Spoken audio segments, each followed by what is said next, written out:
السلام علیکم ورحمۃ اللہ وبرکاتہ۔ کچن میں چولہے پر چائے دھیمی آنچ پر رکھی تھی۔ برتنوں کی ہلکی کھنک اور گھی میں پراٹھے کی سرسراہٹ فضا میں گونج رہی تھی۔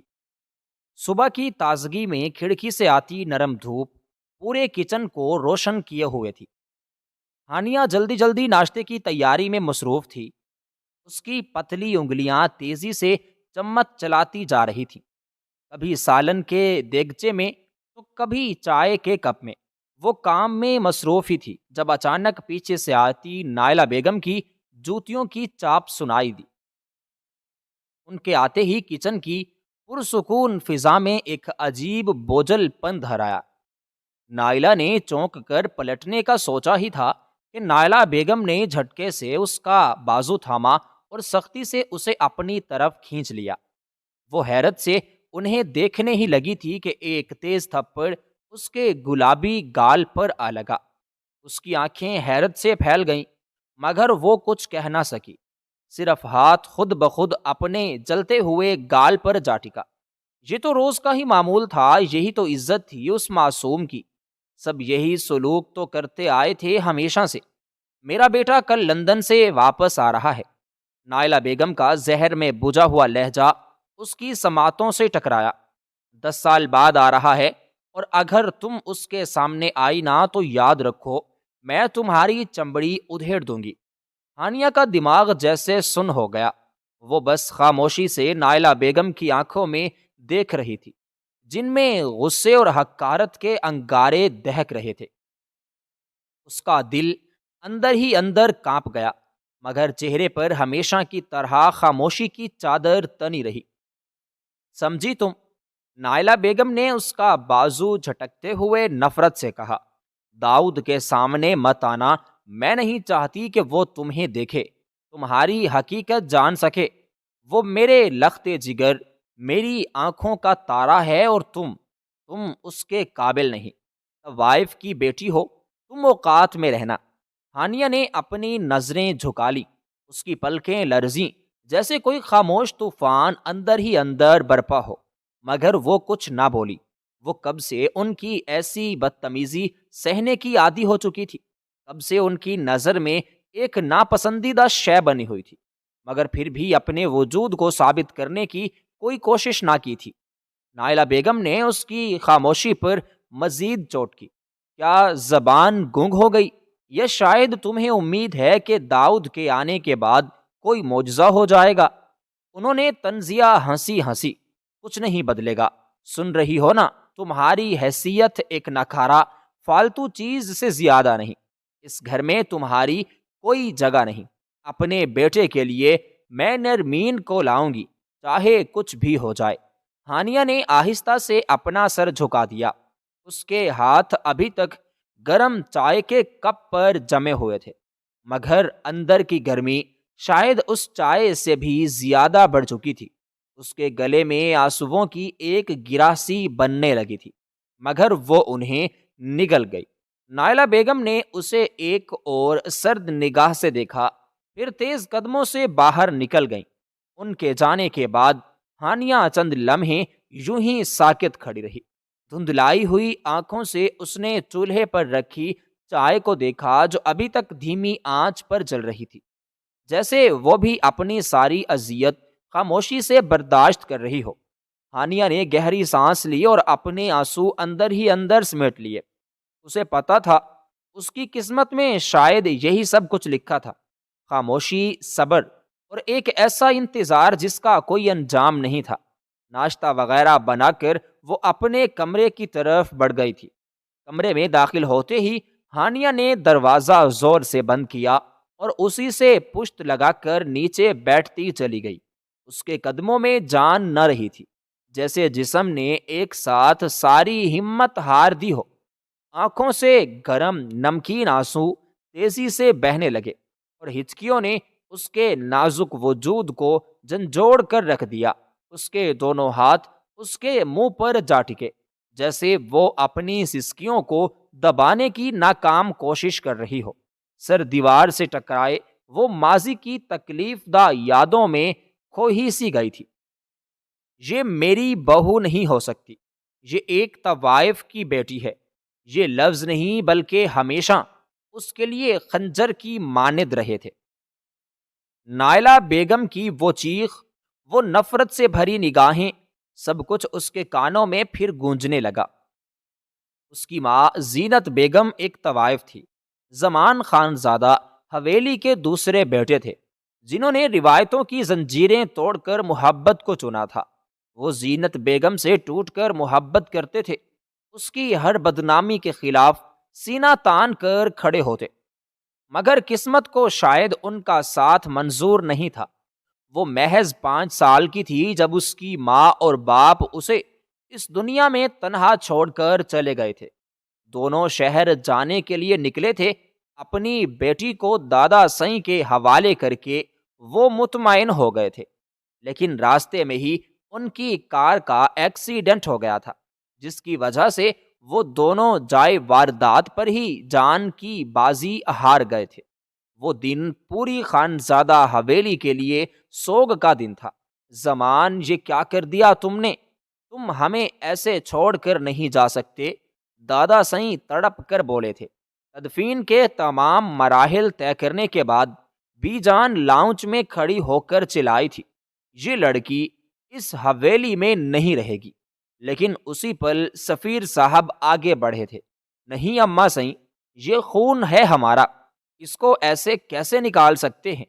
میں اس منحوس کو اپنے بیٹے کے نکاح میں باندھ دوں گا۔ اگر اس نے کچھ بھی غلط حرکت کرنے کی کوشش کی تو میرا شیر بیٹا اس کو چیر پھاڑ کے رکھ دے گا۔ ہانیہ نے گھٹنوں میں سر دب دیا۔ اس رات کی یادیں زخموں کی مانند اس کے دل میں چبھنے لگیں۔ 5 سال کی چھوٹی سی بچی ریشمی سرخ لباس میں سجی حویلی کے بڑے صحن میں کھڑی تھی۔ ہر طرف دیے جل رہے تھے، مگر اس کے لیے ہر چیز اندھیر تھی۔ داؤد خان زادہ 15 سال کا لڑکا جو حیرت سے اسے دیکھ رہا تھا، وہ خود بھی تو اس وقت بچہ تھا، مگر اس کے سر پر زبردستی پگڑی رکھ دی گئی تھی، اسے مرد بنا دیا گیا تھا۔ قبول ہے، اس چھوٹے سے دل نے کچھ سمجھنے کی کوشش کی تھی، مگر وہ مجبور تھی، زبان سے کچھ نہ نکل سکا۔ آنکھیں ماں کو ڈھونڈ رہی تھی، مگر وہاں کوئی نہ تھا۔ قبول ہے، داؤد نے کہا تھا۔ ہانیہ نے آنکھیں زور سے بند کر لیں۔ اسے وہ رات کبھی نہیں بھولتی جب وہ سب کے درمیان کھڑی تھی، مگر بالکل تنے تنہا تھی، ماں کے بغیر، باپ کے بغیر، اپنی پہچان کے بغیر۔ اس کی سسکیاں کمرے کی خاموشی میں اور گہری ہوتی گئیں۔ ہاتھوں سے چہرہ ڈھک کر وہ خود سے لپٹ گئی، جیسے اس کا اپنا ہی وجود اس کا آخری سہارا ہو۔ اور پھر داؤد لندن چلا گیا تھا اپنے ماموں کے پاس پڑھائی مکمل کرنے کے لیے، اور اس کے پیچھے سے محض اس کے کان میں ایک بات ڈالی گئی تھی کہ وہ لڑکی ایک طوائف کی بیٹی ہے، اس میں بھی وہی گھن ہے، وہ اچھی صحبت کی شکار نہیں ہے۔ اور یہی باتیں داؤد کے دل میں بھی اس کے لیے نفرت کا جذبہ پیدا کر چکی تھی، مگر کوئی نہیں جانتا تھا کہ قدرت کچھ اور ہی ان دونوں کے بارے میں سوچ کر بیٹھی ہوئی ہے۔ جو رشتہ نفرت کی عوض جوڑا گیا تھا، وہی رشتہ آگے جا کر کیا اثر دکھانے والا تھا، کوئی اس بات سے واقف نہیں تھا۔ وقت دھیرے دھیرے گزرتا چلا گیا تھا۔ کافی دیر تک بیٹھی وہ اپنے آنسو بہاتی رہی تھی، اور پھر سر جھٹک کر دادا سئیں کے لیے کھانا لے کر ان کے کمرے کی طرف بڑھی تھی۔ اس کا دل عجیب سی کیفیت میں مبتلا تھا۔ جب سے نائلہ بیگم نے اس کو یہ بتایا تھا کہ داؤد آ رہا ہے، اس کا دل ہولے ہولے دھڑک رہا تھا۔ گلابی لباس میں ملبوس، سر پر سفید دوپٹہ اوڑھے، وہ حویلی کے طویل راہداریوں میں سے گزرتی ہوئی دادا سئیں کے کمرے کے دروازے تک پہنچی۔ ہلکا سا دستک دیکھ کر اندر داخل ہوئی تو سامنے ہی وہ اپنی بڑی سی کرسی پر بیٹھے نظر آئے۔ ان کی آنکھیں کمزور ہو چکی تھیں، مگر جب بھی وہ اسے دیکھتے ان میں ایک خاص نرمی اور اپناہیت ابھر آتی۔ وہ واحد ہستی تھے جو اس حویلی میں اسے محبت دیتے تھے، جس کے سامنے وہ خود کو ایک بوجھ محسوس نہیں کرتی تھی۔ زمان خان زادہ کے جانے کے بعد انہوں نے اسے ہمیشہ اپنی اولاد کی طرح پیار دیا تھا۔ زمان خان زادہ ان کے لیے ہمیشہ اہمیت رکھ کے آئے تھے۔ سفیر خان زادہ سے زیادہ وہ اپنے دوسرے بیٹے کو ترجیح دیتے تھے اور اب ان کی اولاد کو سینے سے لگا کر رکھتے تھے۔ آ گئی میری گڑیا، ان کی بھاری مگر محبت بھری آواز سن کر ہانیہ کی آنکھوں میں ایک پل کے لیے نمی ابھری، مگر اس نے زبردستی مسکرا کر سر ہلایا۔ وہ آہستگی سے ان کے قریب آئی اور کھانے کی ٹرے میز پر رکھ دی۔ آپ کا کھانا لے آئی ہوں دادا سائیں، گرم ہے، ابھی کھا لیجیے گا، اس نے نرمی سے کہا اور نیچے بیٹھ گئی۔ دادا سائیں نے ٹرے کی طرف دیکھا، پھر اپنی کمزور انگلیاں اس کے سر پر رکھ کر شفقت سے تھپکنے لگے۔ بیٹا، کھانے سے پہلے ایک ضروری بات کرنی ہے تم سے۔ ہانیہ نے چونک کر انہیں دیکھا، ان کے چہرے پر گہری سنجیدگی تھی۔ داؤد واپس آ رہا ہے، وہ ٹھہرے ہوئے لہجے میں بولے۔ 10 سال بعد میرا پوتا اس حویلی میں قدم رکھے گا۔ ہانیہ نے بے اختیار اپنی انگلیاں مروڑنی شروع کر دی۔ دادا سائیں، اس کی آواز میں جھجک اور خوف تھا۔ انہوں نے گہری سانس لی۔ یہ تمہارے لیے موقع ہے ہانیہ، تمہیں اسے اپنی طرف راغب کرنا ہوگا۔ وہ تمہارا شوہر ہے، تمہیں اس کے دل میں اپنی جگہ بنانی ہوگی۔ ہانیہ کا حلق خشک ہونے لگا۔ نائلہ بیگم کے وہ الفاظ کانوں میں گونجنے لگے۔ اگر تم اس کے سامنے آئی تو میں تمہاری چمڑی ادھیڑ دوں گی۔ مگر وہ ہچکچائی۔ وہ مجھے قبول کریں گے؟ دادا سائیں مسکرائے، مگر ان کی آنکھوں میں گہری اداسی تھی۔ مرد کو اپنی عورت کو اپنانا سیکھنا ہوتا ہے اور عورت کو اپنے مرد کا دل جیتنا آنا چاہیے۔ داؤد جوان ہے، نیا زمانہ دیکھ چکا ہے، مگر تم اس کی بیوی ہو، اسے تمہاری عادت ڈالنی ہوگی۔ ہانیہ نے بے بسی سے نظریں جھکا لیں۔ اور اگر وہ مجھے پسند نہ کرے؟ دادا سائیں نے اس کے سر پر ہاتھ رکھا۔ تو اسے پسند کرنے پر مجبور کرنا بیٹا، اپنی معصومیت، اپنی وفا سے محبت پیدا کی جا سکتی ہے، اور تمہارے جیسی لڑکیاں محبت کی مٹی سے بنی ہوتی ہیں۔ ہانیہ کی آنکھیں بھیگ گئی تھیں۔ وہ نائلہ بیگم کی دھمکی اور دادا سائیں کی نصیحت کے بیچ کہیں پس گئی تھی۔ اس کا دل ڈوبنے لگا تھا۔ میں کوشش کروں گی دادا سائیں، اس نے دھیرے سے کہا، مگر اس کا دل جانتا تھا کہ وہ کس خوف میں مبتلا تھی۔ اس کو معلوم تھا اگر اس نے نائلہ بیگم کے خلاف جانے کی ذرا بھی کوشش کی تو وہ اس کو زندہ نہیں چھوڑیں گے۔ وقت دھیرے دھیرے گزرتا چلا گیا تھا۔ پورا دن معمول کے مطابق گزرا تھا۔ اگلی صبح کی روشنی آہستہ آہستہ حویلی کی دیواروں سے سرکتی اندر داخل ہو رہی تھی۔ کچن میں ہلکی آنچ پر چائے کا برتن رکھا تھا۔ پراٹھے کی خوشبو پورے کچن میں پھیلی ہوئی تھی۔ ہانیہ حسب معمول سب کے لیے ناشتہ تیار کر رہی تھی۔ اس کے ہاتھ مشینی انداز میں چمچ ہلا رہے تھے، مگر ذہن کل رات دادا سائیں کی باتوں میں الجھا ہوا تھا۔ دل میں ایک عجیب سا خوف بیٹھا ہوا تھا، جیسے کوئی انہونی ہونے والی ہو۔ تبھی دروازے پر آہٹ ہوئی اور ایک ملازمہ جھجکتے ہوئے اندر داخل ہوئی۔ ہانیہ بی بی، نائلہ بیگم بلا رہی ہیں آپ کو۔ ہانیہ کے ہاتھ تھم گئے۔ اس کے دل کی دھڑکن ایک پل کے لیے رکی اور پھر تیزی سے دھڑکنے لگی۔ وہ کیوں بلا رہی ہیں؟ اس نے سرگوشی میں پوچھا، مگر جواب نہ ملا۔ ملازمہ نے اپنے کندھے اچکا دیے تھے، جس کا مطلب تھا کہ وہ نہیں جانتی۔ اس کا دل بری طرح سے دھڑکنے لگا تھا۔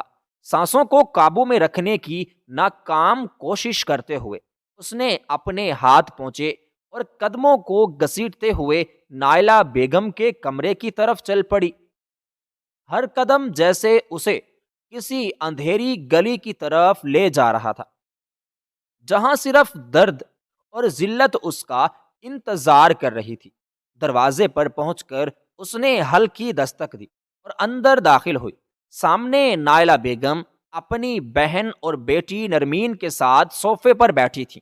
ماحول میں عجیب سی بیزاری اور تمسخر گھلا ہوا تھا۔ ہانیہ نے سر جھکا کر سلام کیا اور چپ چاپ کھڑی ہو گئی۔ نرمین نے اسے دیکھتے ہی ہنسی دبائی۔ لو بھائی، حویلی کی خاص مہمان آ گئی۔ زلیخا بیگم نے بھی تنزیہ کے کہا لگایا، خاص کیا، یہ تو خاص الخاص ہے، آخر طوائف کی بیٹی جو ہوئی۔ ہانیہ کے قدموں تلے زمین نکل گئی۔ وہ پہلے ہی ذلت کے بوجھ میں دبی ہوئی تھی اور اب ان کی زہریلی باتیں اسے زمین میں گاڑ رہی تھی۔ نائلہ بیگم نے اس پر نفرت بھری نظر ڈالی۔ تمہیں کتنی بار کہا ہے کہ نظر نہ آیا کرو، کیا اب بھی سمجھ میں نہیں آتا؟ ہانیہ نے لب سختی سے بھینچ لیے۔ آج میرا بیٹا آ رہا ہے، میں نہیں چاہتی کہ وہ اس گھر میں قدم رکھے اور سب سے پہلے تمہاری منحوس شکل دیکھے۔ ان کی آواز زہر میں بجھی ہوئی تھی۔ افواہ خالہ، اس کو تو اب تک سمجھ جانا چاہیے تھا، نرمین نے آنکھیں مٹکاتے ہوئے کہا۔ پتہ نہیں یہ اپنے آپ کو کیا سمجھتی ہے، جیسے کوئی رانی ہو۔ حالانکہ سچ تو یہ ہے کہ وہ ذرا آگے ہوئی اور سرگوشی کے انداز میں بولی، اس کی ماں تو ناچنے والی تھی۔ زلیخا بیگم نے بھی فوراً تائید کی، اور باپ، وہ بھی گھر کی عزت برباد کر کے مر گیا، اب یہ بچی کیا کرے، خون تو وہی ہے نا۔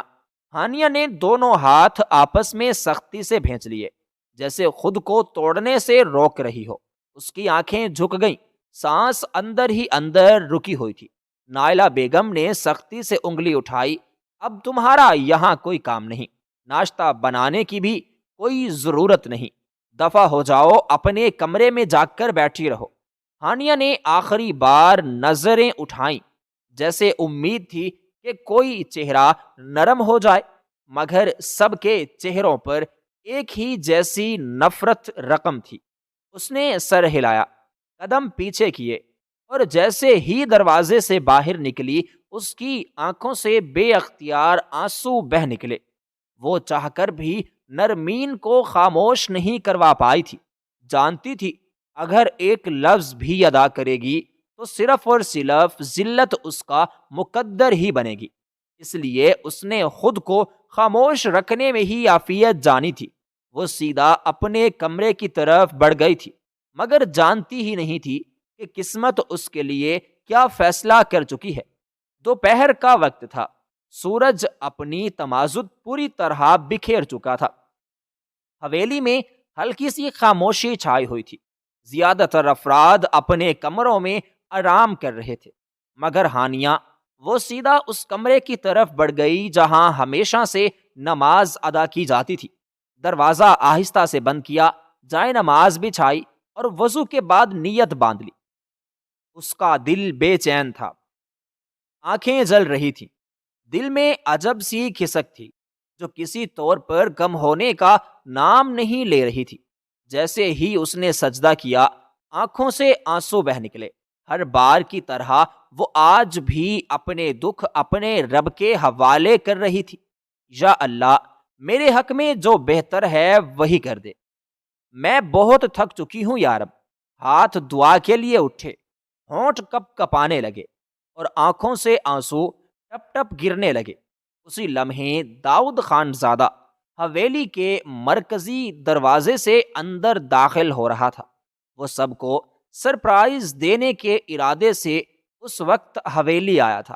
سب کو معلوم تھا کہ اس کی فلائٹ رات کی ہے، مگر وہ تو ہمیشہ سے اپنی شرائط پر جینے والا تھا۔ جب چاہا آ گیا، جب چاہا چلا گیا۔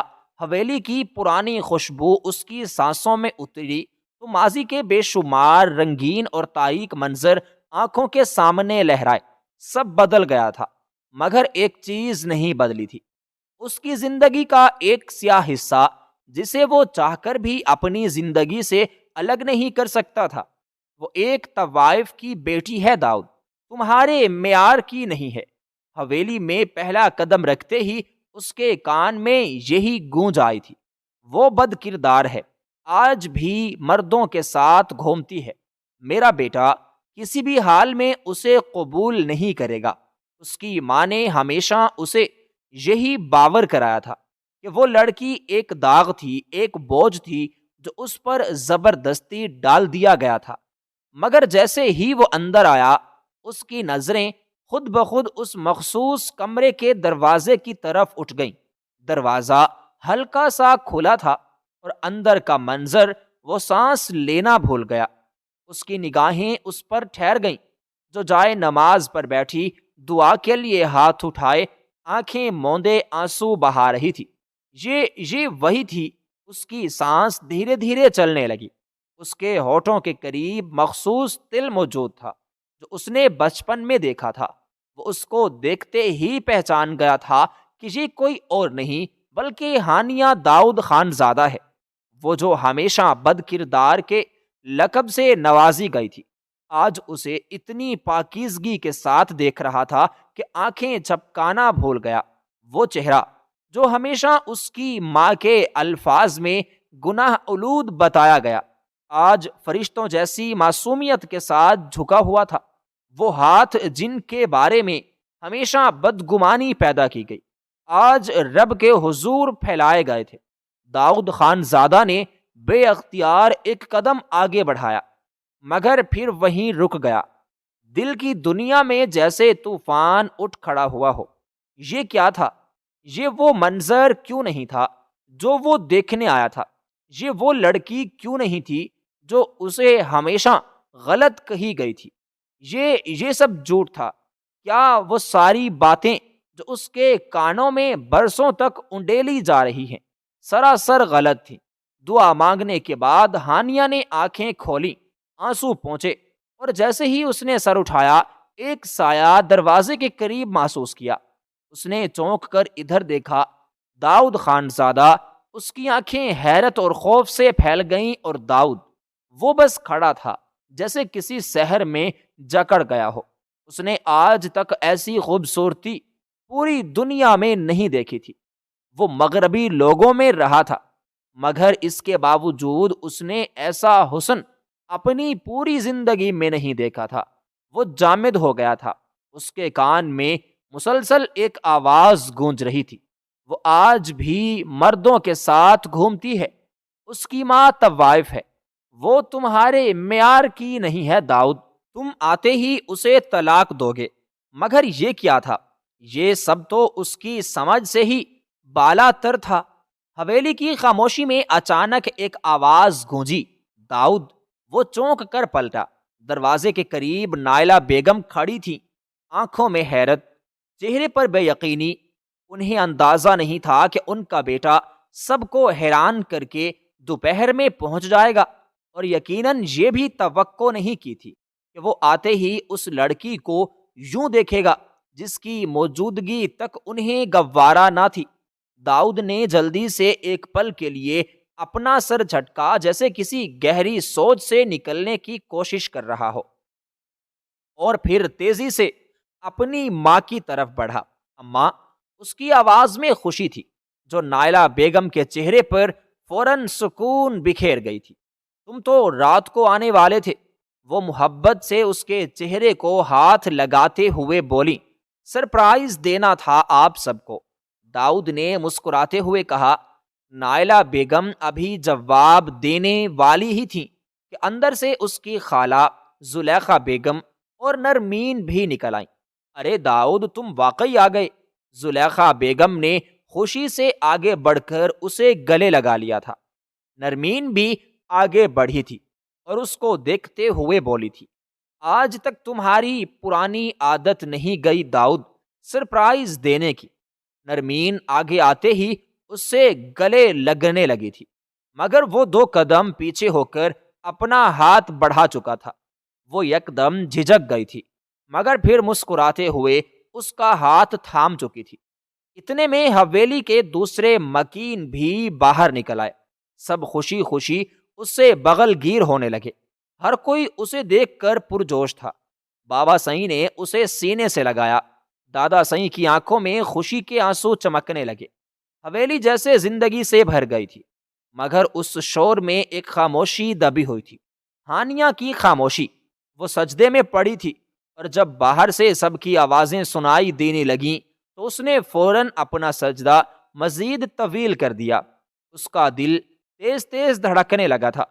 اس کے ذہن میں بس ایک ہی بات گونج رہی تھی، اسے داؤد خان زادہ نے دیکھ لیا تھا، اور یہی بات اس کو بے حد خوف زدہ کر رہی تھی۔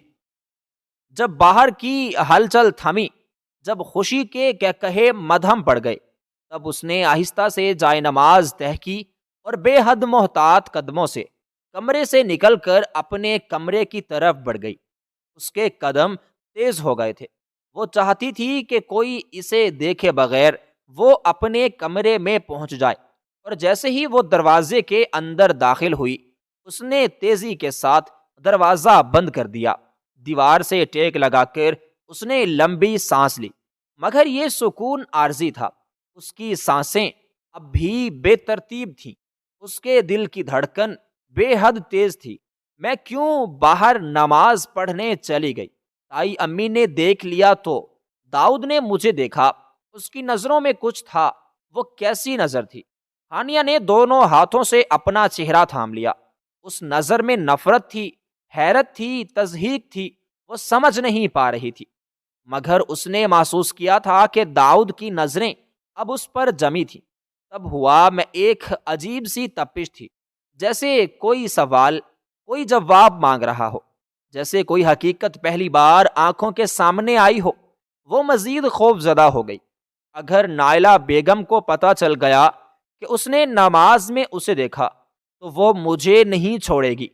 اس کا دل چاہا کہ وقت رک جائے، کہ وہ کہیں چھپ جائے، کہ وہ کسی طور اس آنے والے طوفان سے بچ جائے، مگر اسے معلوم تھا کہ اب طوفان بہت قریب آ چکا تھا۔ وقت دھیرے دھیرے گزرنا شروع ہو گیا تھا۔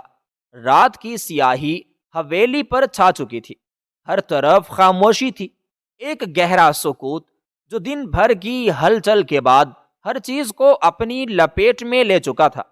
چاندنی آہستہ آہستہ دلان میں پھیل رہی تھی، اور حویلی کے مکین گہری نیند میں جا چکے تھے، مگر ہانیہ کی آنکھوں میں نیند نہیں تھی، صرف بھوک تھی۔ وہ سارا دن کمرے میں بند رہی تھی۔ صبح سے لے کر رات ہو گئی، مگر نوالا تک حلق سے نہ اترا۔ بھوک کی شدت سے اس کے ہاتھ پیر کانپنے لگے تھے، سر میں ہلکی ہلکی جنجناہٹ محسوس ہو رہی تھی، مگر وہ خود کو روک رہی تھی، مگر اب نہیں، اب وہ مزید صبر نہیں کر سکتی تھی۔ آخر کار اس نے ہمت کی اور دبے پاؤں دروازہ کھولا۔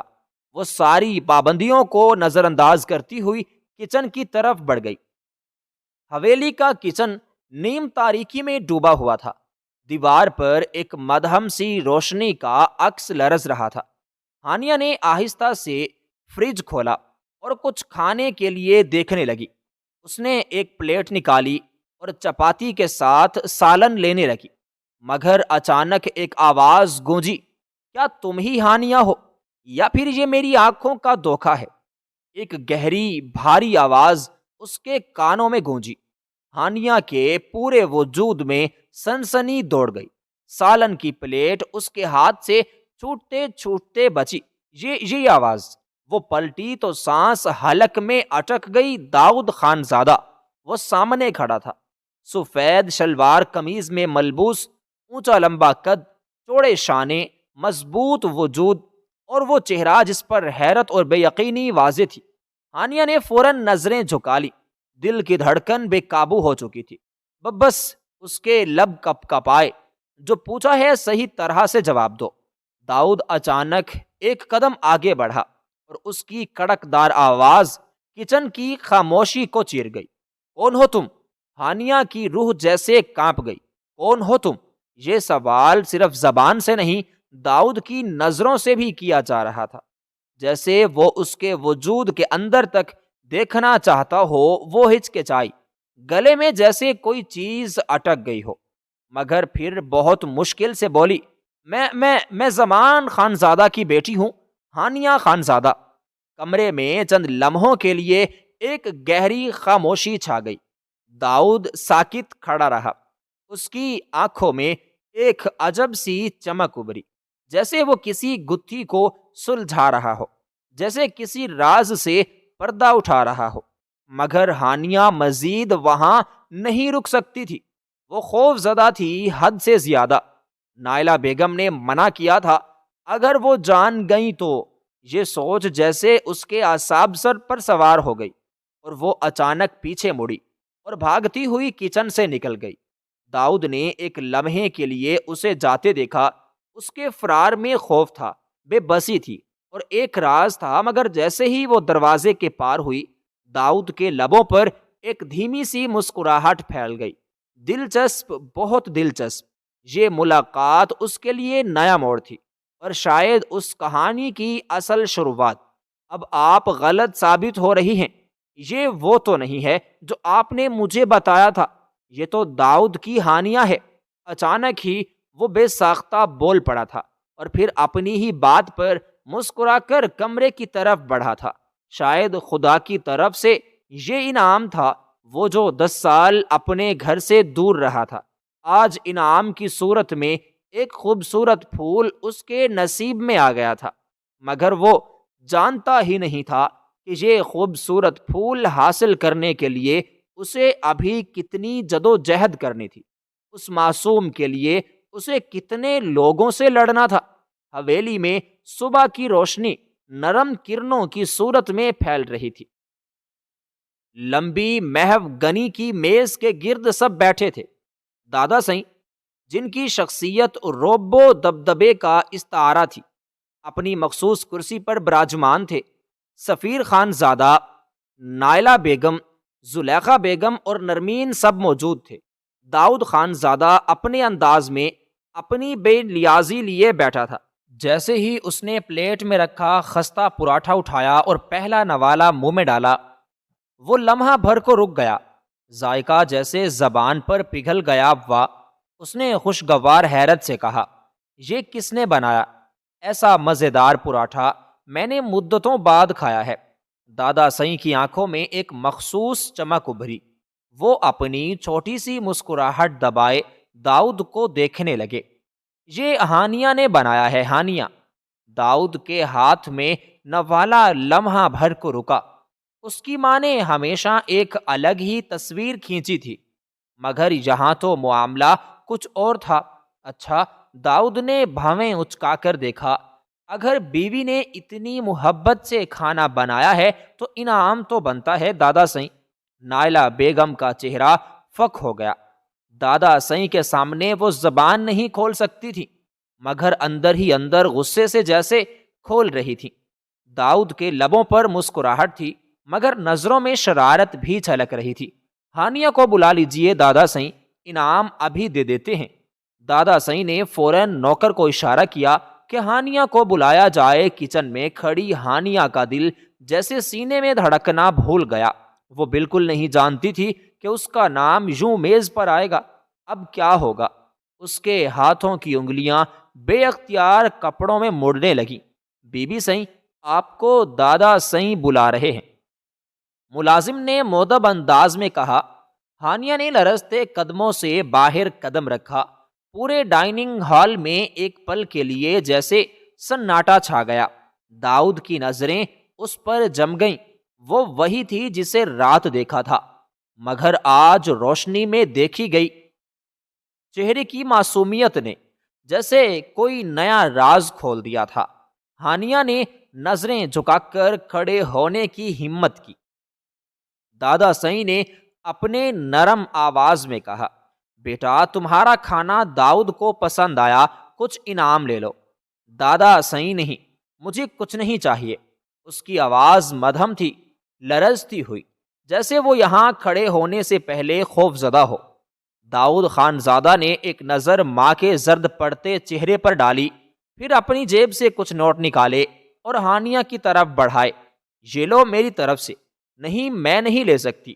ہانیہ بیٹا رکھ لو۔ دادا سائیں کی آواز میں ایک شفقت بھری سختی تھی۔ ہانیہ کے ہاتھ کپ کپاتے ہوئے آگے بڑھے۔ اس نے خاموشی سے نوٹ لے لیے اور پھر جھکی نگاہوں کے ساتھ پلٹ گئی۔ داؤد نے ایک بار پھر اس کے وجود پر ایک نظر ڈالی۔ یہ لڑکی کیا واقعی وہی تھی جو سالوں سے بدنام کی جا رہی تھی؟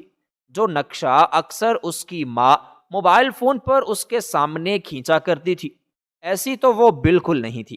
بلکہ وہ تو مشرقی شرم و حیا کے حالے میں چھپی ہوئی ایک معصوم طرح کی تھی جو داؤد خانزادہ کی نگاہوں میں آ چکی تھی۔ رات کی ٹھنڈی ہوائیں حویلی کے وسیع و عریض باغ میں مدہم سرسراہٹ کو پیدا کر رہی تھی۔ چاند پورے جوبن پر تھا، اس کی دودیا روشنی ہر شے کو خوابناک بنا رہی تھی۔ ہانیہ سبز مخملی گھاس پر بیٹھی نگاہیں آسمان پر ٹکائے چاند کو دیکھ رہی تھی۔ اسے ایسے محسوس ہو رہا تھا جیسے یہ خاموشی ہی اس کی واحد پناہ گاہ ہو۔ تم یہاں چھپ کر بیٹھی ہو، داؤد کی بھاری گہری آواز نے خاموشی توڑی۔ ہانیہ کا دل جیسے ایک لمحے کو رک گیا۔ وہ پلٹ کر دیکھے بغیر تیزی سے اٹھنے لگی، مگر اس سے پہلے ہی داؤد اس کا نازک ہاتھ تھام چکا تھا۔ بیٹھو۔ ہانیہ نے آنکھیں بند کی۔ اس کی گرفت سخت نہیں تھی مگر اثر زبردست تھا۔ وہ ہلکی کانپتی سانسوں کے ساتھ دوبارہ بیٹھ گئی۔ داؤد نے نرمی سے اس کا ہاتھ چھوڑ دیا مگر نظر نہیں ہٹائی۔ کیا میں جان سکتا ہوں کہ تم مجھ سے چھپ کیوں رہی ہو؟ ہانیہ نے نظریں جھکا لیں۔ اس کی سانسوں کی بے ترتیبی واضح ہو رہی تھی۔ بیوی ہو تم میری، کم از کم مجھ سے بات تو کر سکتی ہو، داؤد نے سنجیدگی سے کہا، جیسے وہ حقیقتاً جواب چاہتا ہو۔ ہانیہ نے لب کھولنے کی کوشش کی مگر پھر خاموش ہو گئی۔ وہ ایک بار پھر اٹھنے لگی جیسے بھاگ جانا ہی واحد حل ہو، مگر داؤد نے جھنجھلا کر اس کا راستہ روک لیا۔ بیٹھو ہانیہ۔ اس بار سخت لہجہ تھا۔ ہانیہ سہم کر رک گئی، دل زور زور سے دھڑکنے لگا۔ بتاؤ، میں نے کچھ پوچھا ہے؟ وہ کانپتی ہوئی آواز میں بولی۔ آپ کی اماں نے منع کیا ہے میں آپ کے سامنے نہ آؤں۔ داؤد نے حیرت سے اسے دیکھا، پھر ایک خشک قہقہا لگایا، کوئی جیسے مذاق سن لیا ہو۔ کمال ہے، وہ طنزیہ مسکرایا۔ ماں نے منع کر دیا اور تم نے بھی مان لیا۔ ہانیہ کا دل بیٹھ گیا۔ وہ کچھ نہ کہہ سکی، بس ہاتھوں کی انگلیاں مروڑتی رہی۔ ویسے ایک بات تو بتاؤ، تم واقعی اتنی حسین ہو یا پھر یہ چاندنی رات کا جادو ہے؟ ہانیہ کی سانس اٹک گئی۔ وہ بے اختیار اپنی نظریں جھکا گئی۔ چہرہ شرم سے دہکنے لگا۔ یہ سرخ ہوتا چہرہ اور لرزتے ہونٹ داؤد ہلکی مسکراہٹ لیے گویا خود سے بات کر رہا تھا۔ تم تو بالکل بھی ویسی نہیں جیسا سنا تھا۔ ہانیہ کا دل زور زور سے دھڑکنے لگا۔ وہ مزید نہیں رک سکتی تھی، جلدی سے اٹھنے لگی، مگر داؤد نے نرمی سے اس کا دوپٹہ تھام لیا۔ اب کہاں بھاگ رہی ہو؟ اس کے لہجے میں شرارت تھی۔ مجھے جانا ہے۔ ہانیہ کی آواز جیسے بامشکل نکلی۔ اچھا تو جاؤ۔ داؤد نے دوپٹہ چھوڑ دیا۔ ہانیہ نے ایک لمحے کے لیے اسے دیکھا، پھر تیزی سے پلٹ کر بھاگتی ہوئی اندر کی طرف چلی گئی۔ داؤد مسکراتا ہوا چاند کی طرف دیکھنے لگا۔ بھاگتی تو ہے مگر زیادہ دیر نہیں بھاگ سکے گی ہانیہ خانزادی، بہت جلد تمہیں اپنی باہوں میں سمیٹ لوں گا۔ دوپہر کی دھوپ لاؤنج کی کھڑکیوں سے اندر جھانک رہی تھی۔ ہانیہ ہاتھ میں جھاڑو لیے صوفے کے نیچے کی صفائی کر رہی تھی۔ اس کے چہرے پر تھکن کے آثار تھے مگر وہ پوری لگن سے کام میں مگن تھی۔ اچانک نائلہ بیگم کی کرخت آواز گونجی، بدذات، بے شرم، میں نے کہا تھا نا کہ میرے بیٹے کے سامنے مت آنا۔ ہانیہ کا ہاتھ ساکت ہو گیا۔ وہ سہم کر سیدھی ہوئی مگر اگلے ہی لمحے نائلہ بیگم کی انگلیاں اس کے بالوں میں پیوست ہو چکی تھیں۔ میرے بیٹے کے آگے کیا ثابت کرنا چاہتی ہے؟ ناچنے چلی تھی جیسے تیری ماں ناچتی تھی۔ نائلہ بیگم نے نفرت سے تھوک دیا۔ ہانیہ کے لب لرزے، آنکھیں آنسوؤں سے بھر گئیں مگر وہ کچھ نہ بولی۔ میرا بیٹا شریف انسان ہے، اسے کیا پتا کہ تجھ جیسی نیچ عورتیں کیسے مردوں کو پھانسنے کے ہنر جانتی ہیں۔ انہوں نے غصے میں بالوں کو جھٹکا دیا۔ ہانیہ کی گردن جھٹک گئی۔ بی بی جی رحم کریں، ایک ملازمہ بے اختیار بولی۔ بند کر اپنی بکواس۔ نائلہ بیگم نے تیز نظروں سے اسے گھورا، ورنہ تجھے بھی نوکری سے نکال باہر کروں گی۔ ہانیہ کی سانس اٹک رہی تھی، آنکھوں میں دھندلاہٹ چھا رہی تھی مگر وہ خاموش رہی، ہمیشہ کی طرح۔ نائلہ بیگم نے اسے دھکا دیا۔ وہ زمین پر جا گری۔ بدذات نیچ عورت نائلہ بیگم کی کرخت آواز پورے لاؤنچ میں گونج رہی تھی۔ ہانیہ کی چیخ بے آواز تھی، اس کے لب کانپ رہے تھے، آنکھوں میں نمی، بدن پر نائلہ بیگم کے وار۔ وہ مار کھا رہی تھی مگر زبان سے ایک لفظ بھی نہیں نکال پا رہی تھی۔ چاروں طرف ملازمین کھڑے تھے، سب کے چہروں پر ترس تھا مگر کسی میں اتنی ہمت نہیں تھی کہ وہ آ کر بیچ میں بولے، رہنے دو بی بی جی، مر جائے گی یہ۔ کسی نے ہمت کر کے کہا، مر ہی جائے تو اچھا ہے۔ نائلہ بیگم نے وحشیانہ انداز میں ہانیہ کے گال پر ایک اور تھپڑ مارا۔ یہاں کیا ہو رہا ہے؟ ایک گرجدار آواز نے فضا کو لرزا دیا۔ لاؤنچ میں ایک دم سناٹا چھا گیا۔ نائلہ بیگم کا ہاتھ وہیں ہوا میں رک گیا۔ ہانیہ کی آنکھیں امید اور خوف کے امتزاج میں لرزنے لگی۔ داؤد خان زادہ جو ابھی چند لمحے پہلے ہی اندر داخل ہوا تھا، حیرت اور غصے کے ملے جلے تاثرات لیے اپنی ماں کی طرف دیکھ رہا تھا۔ امی! وہ تیزی سے آگے بڑھا اور نائلہ بیگم کے چہرے کے رنگ اڑ گئے۔ وہ ہڑبڑا گئیں مگر فوراً خود کو سنبھالا، یہ چوری کر رہی تھی۔ وہ جلدی سے بولی، میں نے اپنی آنکھوں سے دیکھا، یہ میری الماری سے زیور چرا رہی تھی۔ ہانیہ نے بے اختیار اپنی آنکھوں میں بھرے آنسو پہنچے اور ہچکیوں میں بولی، میں نے کچھ نہیں کیا، میں تو صرف صفائی کر رہی تھی۔ داؤد نے گہری نظروں سے اپنی ماں کو دیکھا۔ ایک پل کے لیے حویلی کی خاموش فضا میں تناؤ بھر گیا، پھر وہ اچانک آگے بڑھا، ہانیہ کا نازک بازو تھاما اور ایک جھٹکے سے اسے اپنے قریب کر لیا۔ یہ میری بیوی ہے۔ اس کے الفاظ پتھر کی سلوں پر چوٹ کھا کر گونجے۔ نائلہ بیگم سمیت سب لوگوں کی سانسیں اٹک گئیں۔ ہانیہ کی آنکھیں حیرت سے پھیل گئیں، اس کا دل سینے میں دھڑکنا بھول گیا۔ میں آج ہی اپنی بیوی کو اس کا مقام دینے والا ہوں۔ داؤد نے دو ٹوک انداز میں کہا، یہ اب سے میرے کمرے میں رہے گی، اور اگر آئندہ کسی نے خاص طور پر آپ نے اس پر ہاتھ اٹھانے کی کوشش کی تو مجھ سے برا کوئی نہیں ہوگا۔ داؤد تم یہ کیا کہہ رہے ہو؟ نائلہ بیگم ہکلاتی رہ گئیں۔ سچائی قبول کرنا سیکھیں امی، داؤد نے کڑے لہجے میں کہا، یہ میری بیوی ہے، میرا حق ہے، میری ذمہ داری ہے، آپ کی نہیں۔ پھر وہ کسی کی پرواہ کیے بغیر ہانیہ کا ہاتھ تھامے اسے اپنے ساتھ لے گیا۔ پورے لاؤنچ میں سناٹا چھا گیا۔ نائلہ بیگم کا چہرہ زرد پڑ گیا تھا اور باقی سب حیرت سے ساکت تھے۔ ہانیہ داؤد کے ساتھ چلتے ہوئے جیسے کسی خواب میں تھی، ایک ایسا خواب جس کی تعبیر کا کبھی تصور بھی نہیں کیا جا سکتا تھا۔ اس کو تو لگا تھا کہ وہ آتے ہی اس کو طلاق دے دیں گے، لیکن یہاں تو معاملہ ہی الٹ گیا تھا۔ وہ اس کو لیے کمرے کے اندر داخل ہوا تھا۔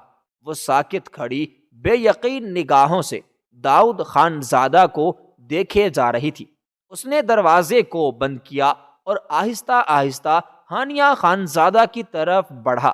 وہ روتی ہوئی ایک کونے میں جا کھڑی ہوئی، آنکھیں جھکی ہوئی تھی، بدن لرزتا ہوا جیسے ابھی کوئی اور طوفان اس پر ٹوٹنے والا ہو۔